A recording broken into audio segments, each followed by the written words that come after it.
It's been a while since I did an actual in-depth watch review, but Longines just released a watch that I had to dive into. So I made my way down to the AD to take a look at the new 39mm Longines Legend diver.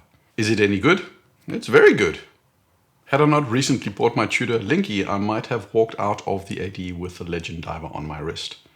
Let's dive in. The first modern Legend diver was released back in 2007. This watch has seen multiple iterations. It's been around with Fume dials, date and no date versions. They also released a 36mm version. So overall, there have been quite a few options for the people. The Goldilocks market, though, felt that 42mm was too big and 36mm was too small. So now we have a 39mm, which just might be perfect for those Goldilocks buyers. This is a watch with a lug to lug of 47mm and a height of 12.7mm. The lug width is 20mm. Currently, you can choose between a blue dial or a black dial. The hands are a silvered polished arrow and pointer design. The watch comes on NATO or leather or steel bracelet. You get 300 meters of water resistance. The movement inside is the Longines exclusive L888 movement with 72 hours of power reserve beating at 3.5 hertz. The price is around $3,200 depending on the exchange rate and where you are in the world. I recently spoke a bit about the Patek Philippe 6007G, and the thing is, when I initially looked at the case of the Longines, the Patek came to mind. This is very likely purely coincidental, but it comes down to the fact that the lugs curve inwards in a concave fashion, much like the Patek. The case has a strong polish from the top, and the lugs themselves seem very long compared to the case. Also, incidentally, a lot like Nomos models. This is where the similarities between the Patek and Longines, of course, stop. The Longines has what I'm going to call a mid-brush / polish on the side flanks. You get 2 crowns, as is the expectation on a super compressor case, with an internal rotating bezel. You get a fairly strong domed sapphire crystal. The case itself doesn't have a lot of curvature to it, but this is to be expected from a watch with a 47mm lug to lug and a very reasonable height of 12.7mm. Incidentally, that's about a full millimeter less than a steel Seamaster 300M. The watch wears really well overall from a pure sizing perspective and is very much in line with contemporary sensibilities. The 42mm was also for me on the large side for many people, including myself. Not that it was the size in itself that was the problem, but I'll get back to that. The smallest version, on the other hand, was also too small for my tests. The bracelet is a beads of rice style bracelet, at least that's how I see it. You get brushed outer links and 5 rows of beads in the center, much like a Doxa Sub 300T. There's a fair amount of taper to the bracelet, making for a very sleek look. This is nothing like your chunky Seamaster 300M bracelet, but rather something more elegant, more restrained, and overall more formal in its look. It's also similar and reminiscent, at least, of the bracelets you find on some of the IWC Pilots models. The bracelet doesn't come with a quick change system, which is a shame, but it's not the end of the world. It's not quite standard yet in this price range anyway. The clasp does have push pins for further adjustment, but there's no on-the-fly mechanism, unfortunately, some may feel. And that is, on the other hand, by now becoming close to standard in this price range. It wouldn't be in keeping with the vintage aesthetic of the watch, but it is 2023, so I understand if some people take issue with the fact that it doesn't have on-the-fly mechanism. It's not a deal breaker for me, but there you go. You have the internal rotating dive bezel, which is controlled by the crown. The bezel is heavily sloped with large numerals. You get a big old triangle at 12 o'clock, and at the center you also have a very simple dial. Numerals at 12, 3, 6, and 9. The only text on the dial is the Longines logo at 12 o'clock and the automatic serif logo at 6 o'clock. There's no date complication and hence no date window. Alongside the 12, 3, 6, and 9 numerals, you have a rectangular plot that frames the numerals with a touch of lume green. The hands are a high polish with an arrow hour hand and a pointer minute hand. You can choose between a deep blue dial or a deep black dial. It's not sunray, but also not as matte as something you would find on an IWC Pilot Mark 20. I've already said that I like this watch, and I really do. Personally, I love the fact that it does not have a date window. This is likely a bit of a deal breaker for some. Date complications are hugely important to a lot of people. Longines even admitted some years back that the 42mm date version did a whole lot better than the original no date version. On the other hand, though, collectors have really gravitated towards the second-hand no date versions, and I understand why. For the regular watch buyer, a date window is often going to be incredibly important, but once you get into your 3rd or 4th or 10th or 20th watch, date windows take on a different meaning. Functionally, they are seldom necessary, and then you also get the added enjoyment of getting to complain about 3 o'clock, 6 o'clock, or the dreaded 4:30 position. You also get to wax lyrical about color matching date windows or not. Me, I like that there's no date. It makes the dial symmetrical, perfectly balanced, and it's just very easy on the eye.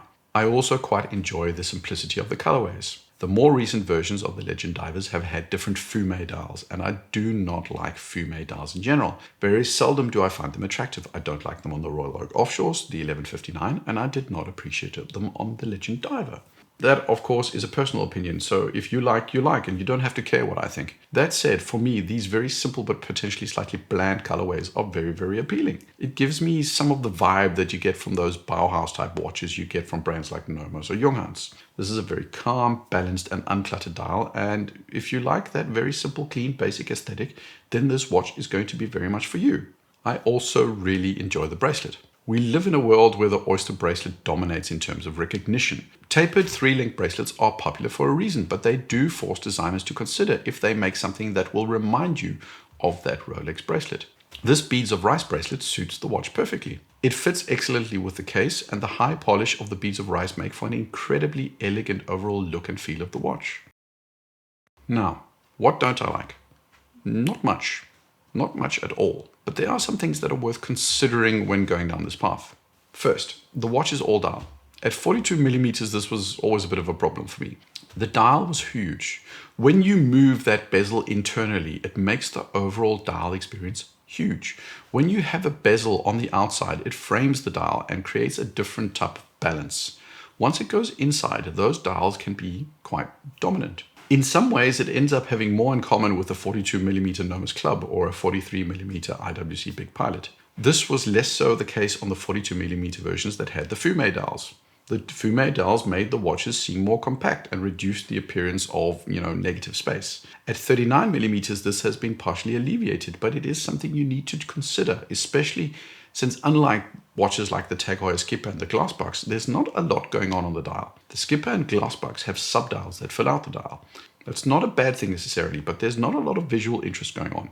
Some will appreciate this almost Bauhaus vibe, others will find it borderline boring. Second, this watch doesn't look like a dive watch. An internal dive bezel like you get on a JLC Polaris or this Legend diver sent zero signal that this is a dive watch. You do have your two crowns which reveal the purpose of this watch, but you would be forgiven as a non-watch enthusiast for not knowing this watch was intended for use as a dive watch. On top of that, the case itself from above is completely polished. The beads of rice bracelet is highly polished. This watch on the one hand looks incredibly premium.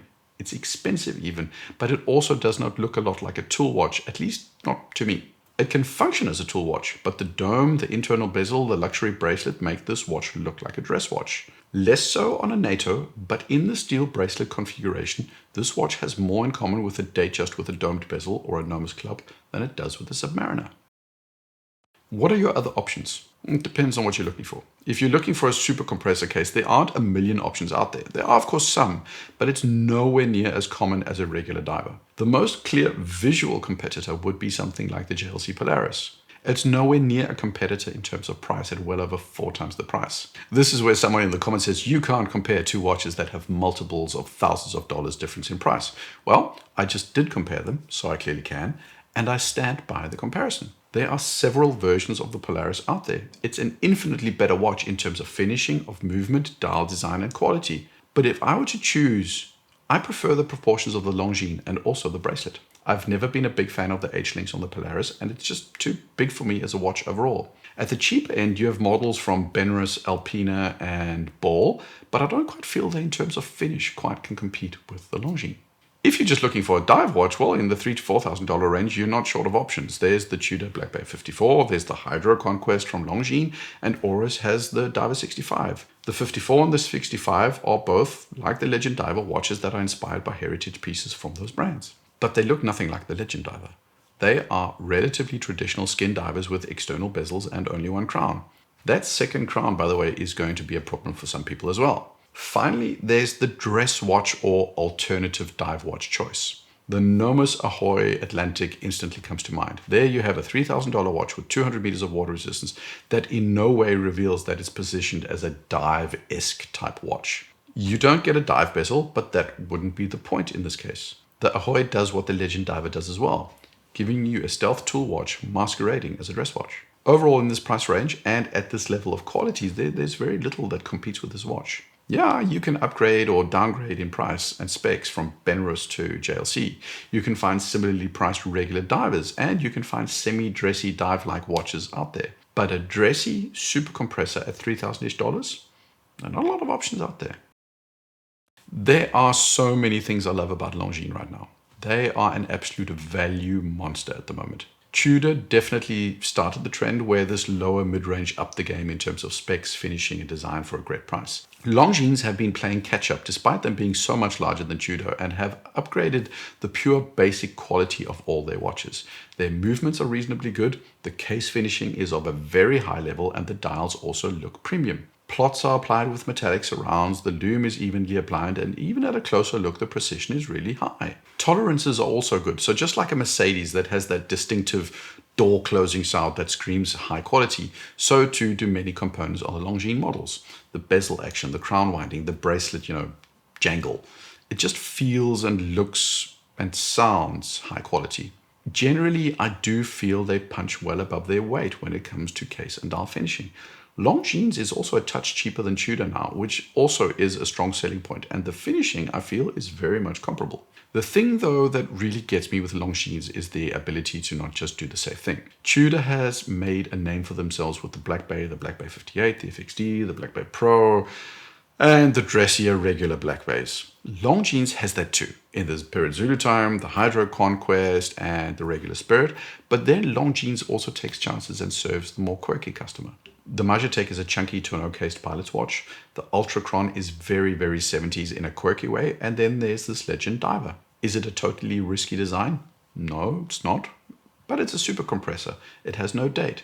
It's more a dress watch than a tool watch in a market where tool watches are all the rage. This is a watch that enthusiasts and watch journalists pay attention to.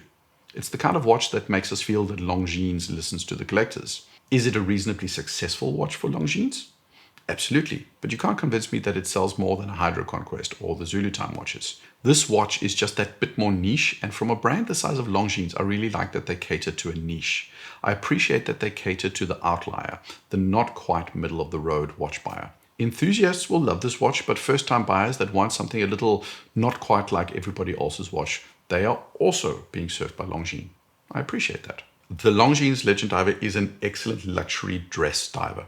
It's excellent value for money, and if it's your jam, you should definitely give it a look, especially in this 39mm version, which I feel overall is the best executed and proportioned version of the three sizes Longines offers. At least that's what I think. What do you think of the Longines Legend Diver in 39mm? Let me know in the comments. Like, subscribe. Cheers.